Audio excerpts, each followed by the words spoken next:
Hi everyone, welcome to Politically Razi Episode 1. My name is Sara Razi and I'm a member of the Probably Political podcast, and today I will be talking about universal testing, universal basic income, and stimulus checks. So before we begin, I'd like to define the following. Universal testing is simply COVID-19 testing for everyone in our country. Number 2, universal basic income, also known as UBI, is money distributed to all members of society. And number 3, stimulus checks are payments given to specific United States citizens for the duration of the pandemic. With further ado, we will begin with universal testing. As of May 15, 2020, there has been a total of 1.45 million confirmed cases of COVID-19 and 86,607 casualties. In order to prevent the spread of the virus, social distancing rules have been set in place, closing non-essential businesses and providing testing to certain members of the community. There are also 3 types of testing, such as the nasal swab test, antibody testing, and most recently, the Rutgers University saliva test. According to CDC.gov, there are 3 priorities to receive a COVID-19 test. Number 1, to ensure optimal care conditions for all hospital patients, we must lessen the risk of healthcare-associated infections and maintain the integrity of the United States healthcare system. This section includes hospitalized patients, healthcare workers. Number 2 states that we must ensure those at the highest risk of contagion and complication of infection are rapidly identified and appropriately triaged. This includes patients in long-term care facilities, patients 65 years or older, and first responders. All these people should have symptoms or they will not be recognized. Number 3, we must test individuals in the surrounding community of rapidly increasing hospital cases to decrease community spread and monitor health of essential workers. This section includes healthcare workers, first responders, and individuals with mild symptoms. However, those who are not prioritized are individuals without symptoms. They are called asymptomatics and are our silent carriers. Therefore, these priorities stand in the way of allowing only certain people to be tested, and this disregards asymptomatics who reside in the public, and half the time they don't even know if they have the virus, and they're able to spread the virus by within 6 feet or within closer distances. By universal testing, we will be able to mail every person tests so that they would know if they've already had the COVID infection or if they have it right now. Those who already have the COVID-19 infection and the unaffected will then be able to get back out and jumpstart the economy. It is also very important to determine who is asymptomatic by conducting these tests, since the asymptomatics belong to the majority of the population and are infecting people with the virus. Therefore, this is the only viable stimulus to restart the economy and to open up our country. What we do know is that with the closure of non-essential businesses, millions of Americans had no choice but to file for unemployment. Non-essential workers, the unemployed, and the poor need money right now in order to pay off bills, afford food, water, and rent. These people need money from the government in order to maintain a living during this pandemic, such as the need for universal basic income or stimulus checks. According to CNBC.com, COVID-19 has taken a toll on the economy, leaving 36.5 million unemployed. State governments have issued the closing of non-essential businesses such as J.Crew, JCPenney, Macy's, and smaller businesses. The idea of a universal basic income has been recommended by many senators such as Senator Mitt Romney and Senator Bernie Sanders. UBI is a governmental guarantee that all members of society will receive a minimum income. It provides enough money in order to cover living expenses and financial security. UBI became very popular in the United States due to former presidential candidate Andrew Yang, who promised as president he would give every adult $1,000 a month and each child $300 per month. There are many advantages of a universal basic income, such as it reduces poverty, income inequality, and improves health. It also guarantees income for the unemployed, caregivers, and empowers unpaid roles for women. It also leads to substantial job growth. Students are then able to focus on school as they receive money from the government and their grades improve. Home ownership rates increase from 4 to 6%, and payments then help stabilize the economy during recession payments. There are also many disadvantages to universal basic income, such as it takes money away from welfare, workfare, credit subsidies, unemployment insurances, disability benefits, and national minimum wage laws. In order to gain an understanding of how people think about universal basic income, I have provided 3 polls on social media outlets, 2 on Instagram and 1 on Twitter, called "Do you support a universal basic income?" On my personal Instagram account, 71% voted yes and 29% voted no. On our podcast Instagram account, 70% voted no and 30% voted yes.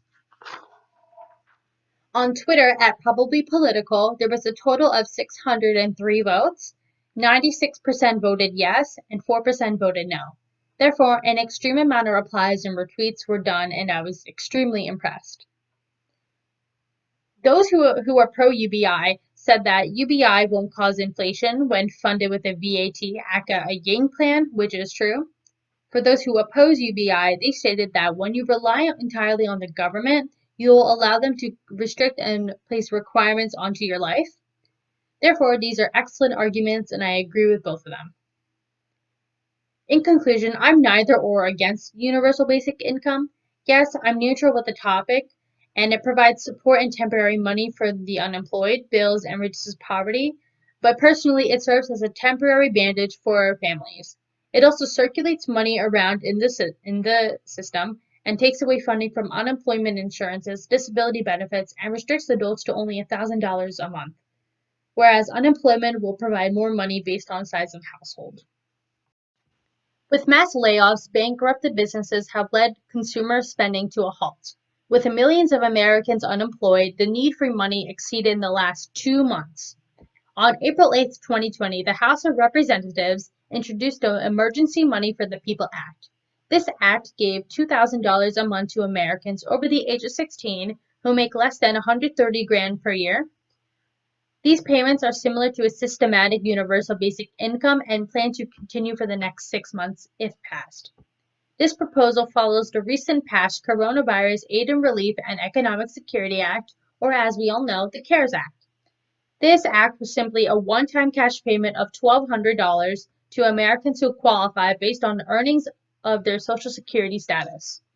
There are many questions circulating around stimulus checks. This question asks, how do you know if you qualify for a stimulus check?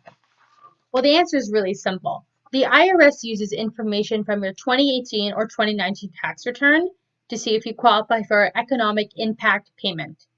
To qualify for payment, you must be a United States citizen or a U.S. resident alien. You must not be claimed as a dependent on someone else's tax return. You also must have a valid Social Security number, or if you or your spouse is in the Army, one of you must have a valid Social Security number. There were also many confusions between college students if they would receive a stimulus check. The answer was no for the $1,200 check because under this act, college students are considered as dependents. You must also qualify for the stimulus check if you have received SS retirement, if you received SSI, if you are a railroad retirement survivor, if you are a veteran, and if you are a child under the age of 17, you will receive $500. Over 80 million people have already received their stimulus checks, but it will take months for all the checks to be issued. In response to the one-time payment presented by the CARES Act, a second stimulus check proposal was introduced by Senator Kamala Harris and Senator Bernie Sanders. This stimulus check would deliver $2,000 to U.S. residents, including children, until the pandemic is over. It is available to U.S. residents even if they don't have a Social Security number. It includes undocumented immigrants who pay taxes but don't have a Social Security number. It includes married couples that will receive $4,000, and $2,000 will be given to each child, up to 3 children per family per month. Therefore, this Emergency Money for the People Act is different in 4 ways from the CARES Act. Number 1, it provides taxpayers with a larger stimulus payment. Number 2, payments will last 6 to 12 months instead of the previous one-time payment. Number 3, individuals over the age of 16 can receive the check, even if someone else claims them as dependents. Number 4, it offers more payment options such as direct deposit, check, prepaid debit card, Venmo, and PayPal. Taxpayers will be eligible if they meet the following requirements. Number 1, individuals over the age of 16 who earn less than 130 grand annually. Number 2, married couples earning less than $260,000 will be eligible for $4,000 per month. Taxpayers would receive an additional $500 for up to 3 children. High school, college students, and adults with disabilities will be eligible for the stimulus payment. People who are unemployed or have zero earnings will receive the stimulus check. Another question is, what would eligibility be based on? Well, the answer is pretty simple. Number 1, it will be based on your 2018 and 2019 tax returns. Number 2, those ineligible by those 2 tax returns will be eligible in 2020 if they submit 2 consecutive months of paychecks to verify income eligibility. This bill provides a lift to those who are financially struggling with the one-time $1,200 because it simply wasn't enough. Receiving money from the government does fix some financial problems, but as a country, we need to keep our people safe. If you think about it like this, money is a temporary bandage. It doesn't last forever, and you need to keep receiving it and spending it in order to maintain a living. It doesn't keep anyone safe, but what does keep our people safe is to abandon the 3 priorities that the CDC displayed for us, and to give each and every person in our country a COVID-19 test.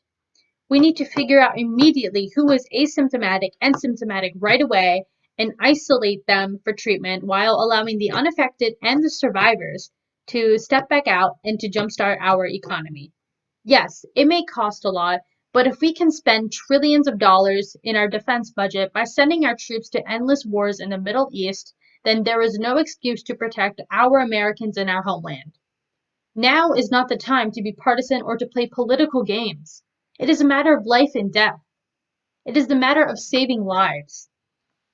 In conclusion, thank you for tuning in, you guys. I hope you stay safe and keep yourselves busy during this troubling time. If you liked my video, please share and don't forget to subscribe and to vote on my poll next week for my next video. This is Politically Razi signing off. Peace out.